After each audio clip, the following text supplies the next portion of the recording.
बोलो श्री कृष्ण भगवान की जय हो। श्री भागवत सारे की जय हो।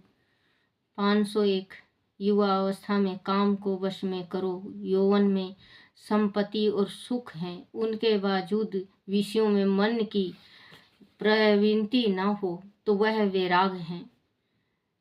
502 चार वस्तुओं में भगवान ने माया समाविष्ट की है। भोजन में मन फंसा रहता है। 2 द्रव्य में मन फंसा रहता है। 3 वस्त्र में मन फंसा रहता है। 4 घर में मन फंसा रहता है। यह स्त्री की निंदा नहीं, काम सुख निंदा है। इसमें मन हटे तो प्रभु कृपा है, इस समझिए। बच्चों, जैसे भगवान ने 4 चीज में मन को बताया है कि जो फंसा रहता है, ये आप भी जानते हो, हम भी जानते हैं कि 4 चीज में मन फंसा रहता है। एक धन में मन हमारा फंसा ही रहेगा, क्या करूं, कैसे करूं, जो आमदनी ज़्यादा आई हमारे घर में, ये थोड़ा आया, आपकी महीने में थोड़ा आया, अगले महीने में वो ये करूंगा मैं, उससे ज़्यादा आएगा। इतने कमाने में व्यस्त हो जाते हैं कि वो भगवान को भूल जाते हैं। दूसरा है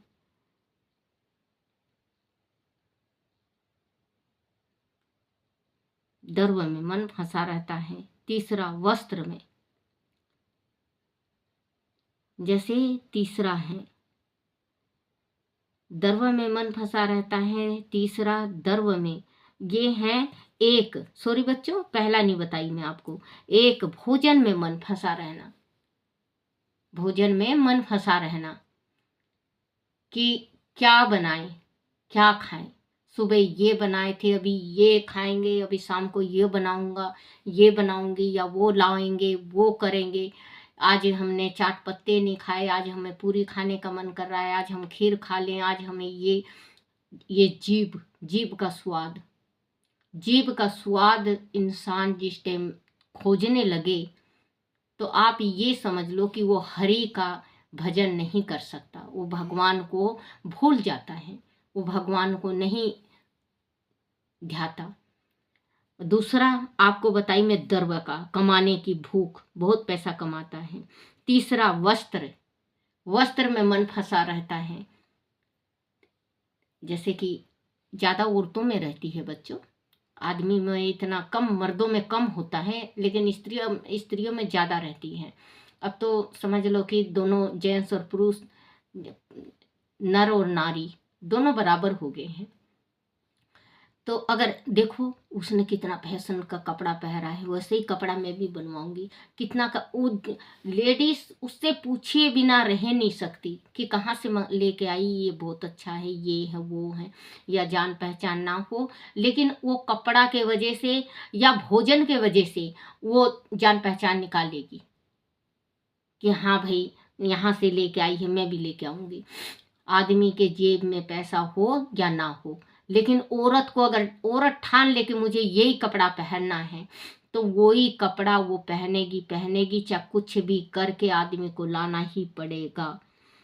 3 वस्त्र में मन फंसा रहता है। 4 घर में मन फंसा रहता है। घर में मन, जैसे कि कहीं हम यात्रा में जाते हैं बच्चों, हर एक घर की कहानी है, ये मन जोड़ के नहीं बताती, हर एक घर की कहानी है। कहीं पे भी तीर्थ स्थल में चले जाएं या कहीं शादी में चले जाएं, कहीं पे भी चले जाएं, लेकिन खा रहे हैं, पी रहे हैं, वहाँ पे भगवान की भक्ति कर रहे हैं, गंगा नहा रहे हैं, लेकिन मन घर में पड़ा है, मन घर में पड़ा है। क्या चीज़ में भूल आई, क्या रख आई, क्या छोड़ आई, कैसे होगा, कोई वो नहीं है, ताला नहीं लगा के आई, ऐसे नहीं की, वैसे नहीं की। वो आदमी भी और औरत भी दोनों टेंशन में, बहुत टेंशन में।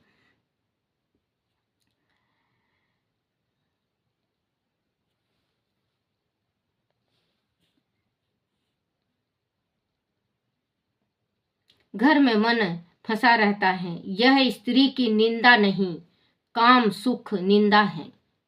ये स्त्री की निंदा नहीं होती, हर एक स्त्री की बुद्धि ऐसी होती है। काम सुख निंदा है, इस इन से मन हटे तो प्रभु कृपा है समझिए। 503 मन में किसी को रखोगे तो प्रभु भजन में विघन होगा। मन में किसी को भी रखोगे तो प्रभु की भजन में विघन होगा। अब थोड़े थोड़े जैसे कि हम भागवत पुराण सुनने चले गए, भागवत पुराण तो सुन रहे हैं, लेकिन हमारी जो नजरें, जो मन जिसे हम प्रेम कर लेते हैं, या कोई सुंदर दिखने लगता है, या कोई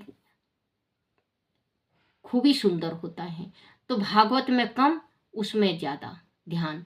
आजकल भक्ति जो करने जाते हैं, तो बच्चों अगर आप साफ धुला हुआ कपड़ा भी पहन के चले जाओगे और टिप टॉप नहीं जाओगे ना, तो आपको कोई नहीं पूछेगा। और अगर किसी के पेट में, कहते हैं दिल्ली की दलाली मुँह चखना पेट खाली, अब तन पे कपड़ा सुंदर होना चाहिए, आपको सलामी हर एक इंसान करेगा।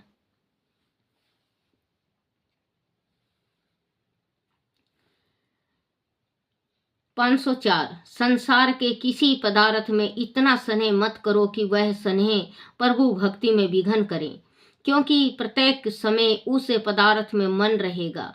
वास्तव में बच्चों, चाहे कुछ भी कर लो आप, उससे मन नहीं हटता। 505 विषयों के चिंतन से आत्मा शक्ति का नाश होगा, धर्म चिंतन करो।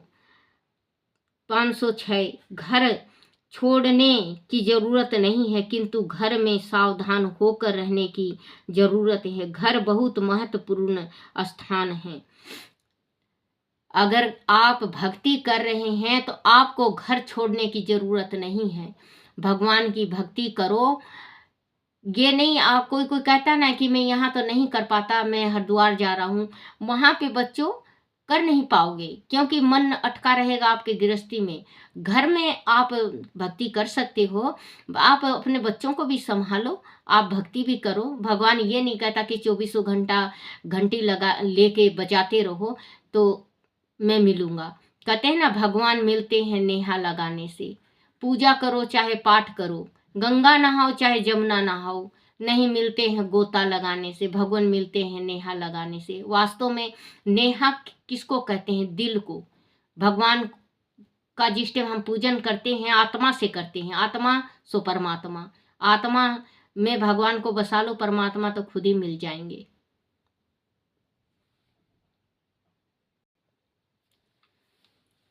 506 घर छोड़ने की जरूरत नहीं है, किंतु घर में सावधान होकर रहने की जरूरत है। घर बहुत महत्वपूर्ण स्थान है। 507 ईश्वर के सिवा दूसरों को साथ रखोगे तो दुख पाओगे। ईश्वर को मन में साथ रखना चाहिए, कहीं पे भी जाओ। मेरे तो हृदय में दो रहते हैं बच्चों, ऐसे बताना नहीं चाहिए किसी को, लेकिन मेरे तो हृदय में दो, एक माँ भगवती और एक मेरे कान्हा। दो जने मेरे हृदय में रहते हैं। बाहर भी जाऊंगी, जब भी अपने आत्मा से मंत्र पढ़ती रहूंगी, और घर में भी रहती हूँ, जब भी मैं भगवान को जपती रहती हूँ, श्री कृष्ण गोविंद हरे कृष्ण। बस। 508 रात में 12 बजे से 3 बजे तक का समय राक्षस काल गिना जाता है। इस निषेध काल में भोजन मत करो। बच्चों, याद आ गया भोजन का।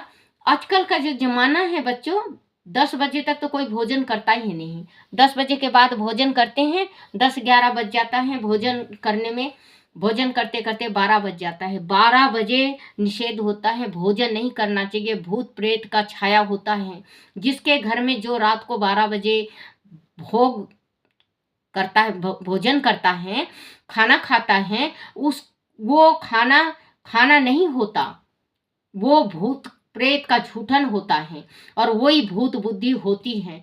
जिसके घर में भी आप देख लेना, 12 बजे के बाद रोटी जो खाते हैं, खाना खाते हैं रात को, वो सुख नहीं पाते। उनके घर में लड़ाइयाँ इतनी होती हैं, उपद्रव इतना होता है, वो बीमार इतने होते हैं, उनके घर में माँ लक्ष्मी का वास नहीं होता। रात को 12 बजे आधी संसार रात को 12 बजे भोजन करती है। बच्चों, आप आदत बनाओ 8 बजे से 10 बजे तक भोजन करना। 8 बजे से 10 बजे तक भोजन हो गया तो हो गया, नहीं तो भोजन फिर मत करना बेटा। भोजन कर रहे हो आप बच्चों, भोजन नहीं है वो। आप ये गांठ बना लो और सोच लो और समझ लो कि हमें भोजन करना है। भोजन रात को 12 बजे, बच्चों आधी रात निकल जाती है, आधी रात को आप अपनी स्त्री को तंग करते हो, अपने बच्चों को तंग करते हो, रोटियां के वास्ते गरम रोटी चाहिए, गरम सब्जी चाहिए, ये है वो है। बहुत आधे हिंदुस्तान की औरतें इस चीज से दुखी हैं, परेशान हैं। आप 10 बजे खाओ पियो आप, क्योंकि आधा हिंदुस्तान 12 बजे रोटी खाता है, आधा हिंदुस्तान 10 बजे 8 बजे से चालू कर देता है, 10 बजे तक कंप्लीट कर देता है, खा पी के सो जाते हैं। हाँ, वो रात को 12 बजे तक खाता है जो घूट लेता है, जो शराब पीता है, वो शराब पीता रहेगा, उसको कुछ शुद्ध नहीं है। अगर औरत सोचेगी कि मेरा पति खा लेगा तो मैं खाऊंगी, पति खा लेगा तो मैं खाऊंगी, कहते कहते 12 बज जाता है, रात हो जाता है। जब पति खाएगा तो वो खाएगी, क्योंकि वो भी बेचारी 12 बजे रोटी खाती हैं। तो आप अपना आदत सुधारो और अपना आदत सुधार के 10 बजे से पहले रोटी खाना स्टार्ट कर दो। रात में 12 बजे से 3 बजे तक का समय राक्षस काल गिना जाता है। इस निषेध काल में भोजन मत करो। 509 सूर्य उदय से पूर्व स्नान करके सूर्य को अर्घ दान करो। प्रत्यक्ष देव हैं। कहाँ मानते हो, कहाँ मानते हैं? कोई भी नहीं मानता। मैं कितने दफे बता चुकी हूँ कि ये प्रत्यक्ष देव हैं। हम कहते हैं भगवान हमारे, अगर हमारे पास कृष्ण भगवान, राम जी, विष्णु भगवान, शंकर जी अगर होते तो आज जैसे सूर्य चंद्रमा की नामें गिनी जाती हैं, उसमें हमारी भी नामें गिनी, इसके भगवानों की नामें गिनी जाती। आज हम कहते हैं ना, सुबेरे उठो 5 से 6 बजे तक उठो, नहाओ धो। बुढ़ापा का शरीर होता है, उसकी मजबूरी होती है। जो स्वस्थ होता है उसको 5 बजे उठ जाना चाहिए, 4 बजे 5 बजे नहा धो के कंप्लीट कर देना चाहिए पूजा पाठ। हाँ, जो बुजुर्ग है बेचारा वो तो मजबूर है, जिसको बीमारी है, जिसको रात को नींद नहीं आती, भगवान उसको क्षमा कर देंगे, क्योंकि जो परमात्मा है अंतरामी है। भगवान को सब जड़ जड़ पता है, रग रग पता है कि कौन कैसा है। तो बच्चों आप जरूर ये छोटी छोटी बात अगर ध्यान दोगे तो आपके बहुत काम आएगा। सूर्य उदय से पूर्व स्नान करके सूर्य को अर्घ दान करो। यह है प्रत्यक्ष देव हैं। 510 भगवान की मर्यादा का पालन करो, शास्त्रों का अध्ययन करो। 511 शरीर से अधिक पाप नहीं होता, अधिक पाप मन से होता है। मन करता है अधिक पाप, शरीर नहीं करता, मन। बच्चों एक स्त्री या एक कोई पुरुष अपने मन में अगर ये सोच ले कि देखो कितना सुंदर है, काश मेरा पति होता, उसमें वो पाप है। अगर पुरुष सोच ले कि ये स्त्री कितनी सुंदर है, ये मेरी स्त्री होती, वो पाप है। देखो बच्चों वो मिलना नहीं है, वो चीज मिलना नहीं है, लेकिन पाप है। पाप तो पाप होता है, क्योंकि अगर गलत सोचने से, गलत मन में लाने से वो पाप होता है। तो वही कहते हैं कि शरीर पाप ज्यादा नहीं करता, शरीर पाप नहीं करता, मन करता है। मन को बस में रखो, पाप थोड़ा होगा। अगर मन को आप चंचल कर रहे हो, मन चंचल है, मन को अभी आप चाहो तो इंग्लैंड भेज दो, अमेरिका भेज दो, कहीं पे भी भेज सकते हो अपना मन को, वहीं पे चला जाएगा। और मन को स्थिर कर लो भगवान की भक्ति में। अब भगवान की भक्ति कर रहे हो आप, कृष्ण भगवान से मिल आओ आप, मथुरा वृंदावन चले जा, मन चला जाएगा, द्वारका जी चला जाएगा, कहीं पे भी भेज दो, माता रानी के, वैष्णो देवी के गुफा में चला जाएगा मन। मन को कहीं पे ले जाओ। किसी साधु ने कहा था कि इस संसार में सबसे ज्यादा तीव्र कौन सा वाहन है? मन। गाड़ी घोड़ा नहीं, मन है। संसार में भगवान ने ऐसा चीज बनाया है मन को, जो मन बहुत जल्दी मिल जाता है और बिछड़ भी जाता है। बोलो श्री कृष्ण भगवान की जय हो। हरिवंश पुराण की जय। हरिवंश पुराण में 10वां कृष्ण अवतार श्री कृष्ण के रूप में हुए उनके अवतार और उनके द्वारा पृथ्वी पर की गई लीलाओं का वर्णन मैंने तुमसे किया ही है। योग और भोग का अनूठा संगम एकमात्र इसी कृष्ण अवतार में ही मिलता है।